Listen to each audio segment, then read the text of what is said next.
Horus the Avenger's Follow the White Rabbit is a podcast dedicated to practical politics. Practical politics is, of course, called practical politics because it is all non-voting, which makes it very, very practical.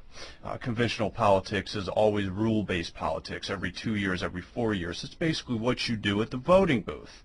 And then there is full-spectrum practical politics, or engaging and taking down an opponent by any means necessary, using the rules but never breaking the rules.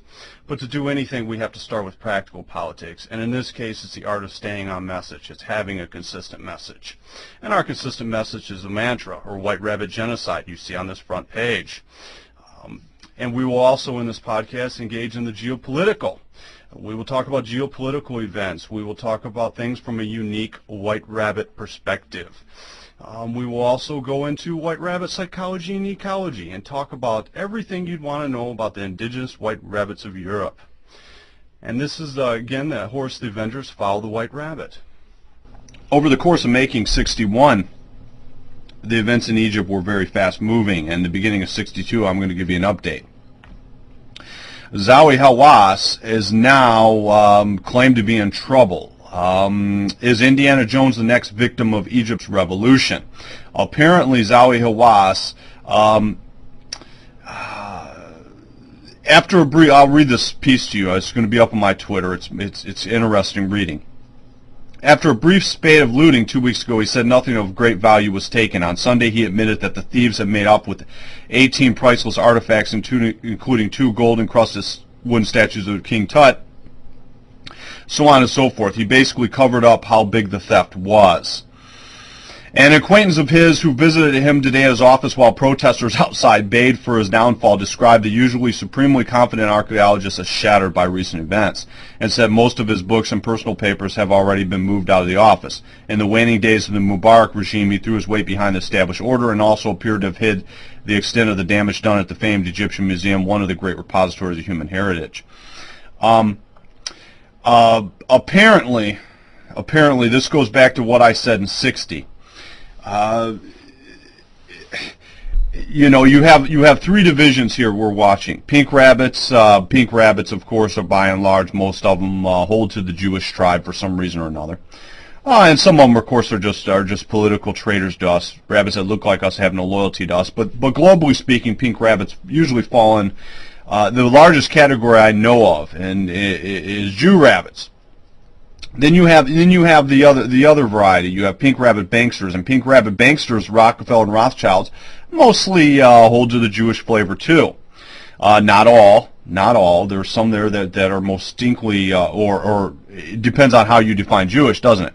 Then you have pink rabbit elitisters, and pink rabbit elitisters are something else entirely, in my opinion. And this goes back to one big question, and the question, of course, is the Hyksos. And Zawi Hawass is watching King Tut, and King Tut, of course, is his father is Akhenaten, his mother is Akhenaten's sister, his grandmother is the famous Queen Tai, and all these big question marks over this time period, the Marna time period, in Egypt. And if there is, like I said in 60, a split, generally you're going to see eventually the Romans are going to attack, or the Germans are going to attack, because they're in Teutoburg Forest, and once the Germans attack, the first attacks come, well, the Romans are going to be shell-shocked. Most of the Romans aren't aware yet that they've been sold out. But if there has been a split, and I'm going to bet there has been, that the pink rabbit elitisters have extricated themselves, maybe from the banksters and the whole shebang as well. And the pink rabbit elitisters all, in my opinion, have ties to, all the ones I have question marks on, all have ties to European royalty. But this time period in Egypt that Zawi Hawass is infatuated with, that always talks about, the King Tut time period, is very interesting. The big question mark, of course, is Akhenaten. The big question mark with Akhenaten is his mother, Queen Tai. And Akhenaten turned Egypt upside down. He's like a Bolshevik. Very unnatural. Did not act like anything typically European, although we know he had European genes. But Queen Tai is interesting because her mother and father, a lot of controversy over her mother and father, Yuya and Tuya. I'll pronounce them that way. And you can look her up, T-I-Y-E. And her father was assumed to be, in fact, it even says it now on the wiki, Ty's father, Yuya, was a wealthy landowner from Upper Egyptian town of Akhmin. He served as a priest and a superintendent of oxen. Ty's mother, Tuya, was involved in many religious cultures, as her family titles attest. It would suggest she was a member of the royal family. The big problem, and sometimes it is suggested that Ty's father, Yuya, I'll just read it right from the wiki, was of Asiatic descent due to the features of the mummy and many different spellings of the name, which might imply non-Egyptian name and origin. Some have suggested the queen's strong political and unconventional religious views might have been due not just a strong character, but to foreign descent. There's a lot of controversy over Queen Ty. What on earth is up with her?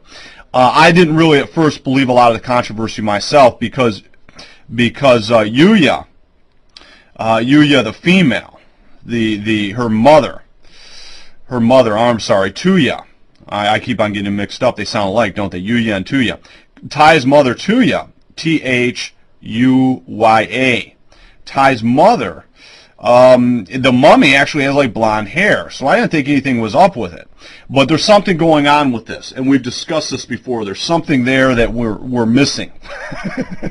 There's something there missing because Zawi Hawass's New World Order just went down in flames. Now, if he gets kicked out of Egypt, we'll know that they didn't know it was coming.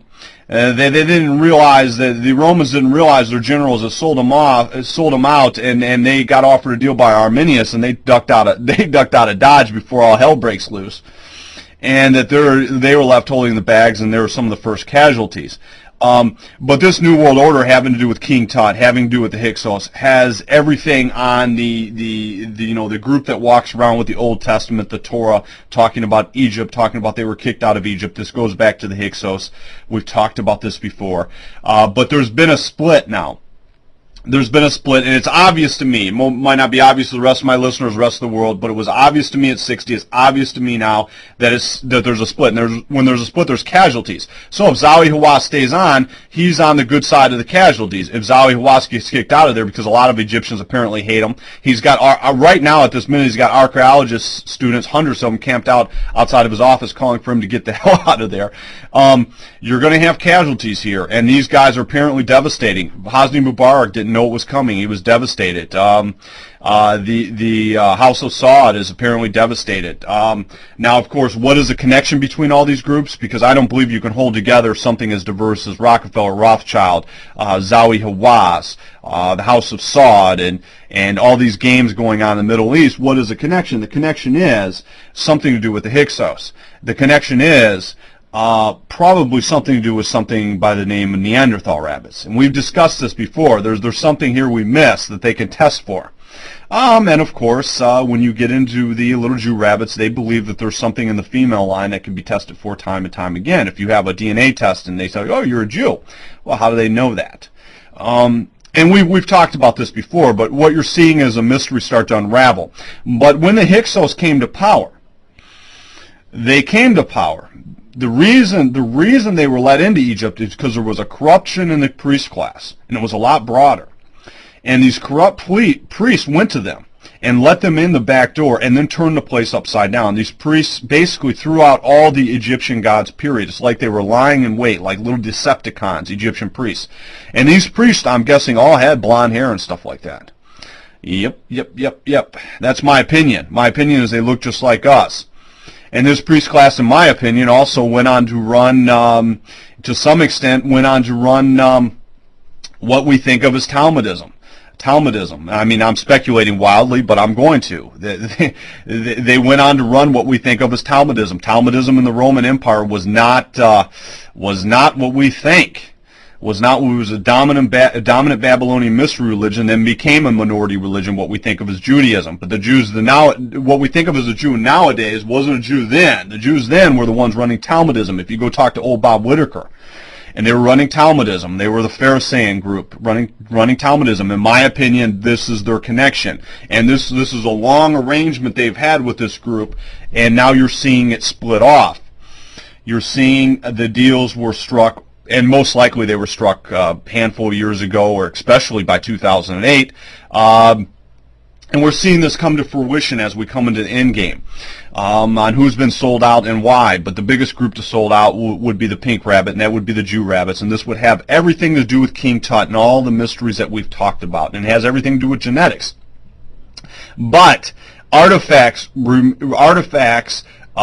regards to Yuya and Tuya, Ty's parents, are missing. Things regarding Ty's parents are missing, Queen Ty. And this whole entire time period is questionable. The Egyptians erased this time period, Amarna, from their history. Interesting stuff. Fascinating.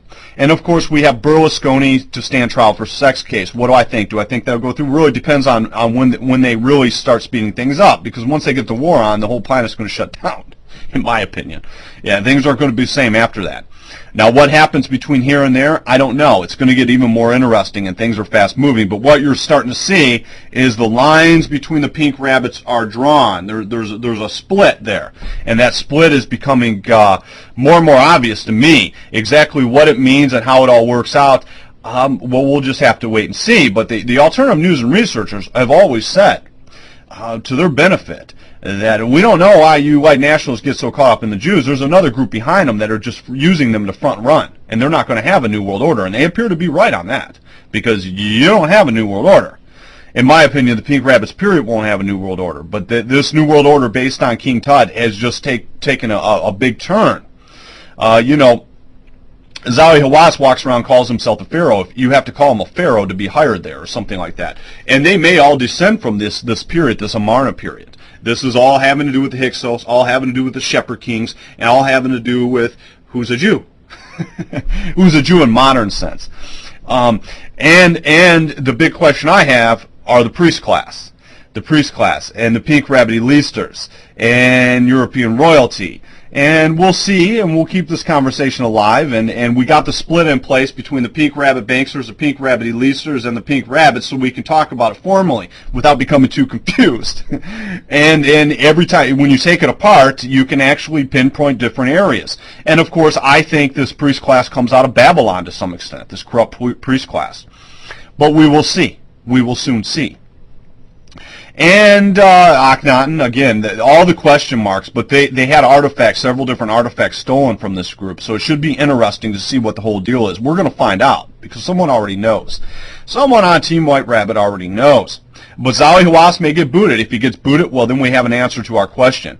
And it's going to be extremely ugly for a little group of rabbits in the first round. And you can guess who they are going to be. And we'll just have to wait and see, but check out my Twitter. What do I think is going to happen to Berlusconi? I don't know. I don't know. It really depends on when they get the war on. He's going to trial for, what, having sex with a 17-year-old girl or proposition a 17-year-old girl?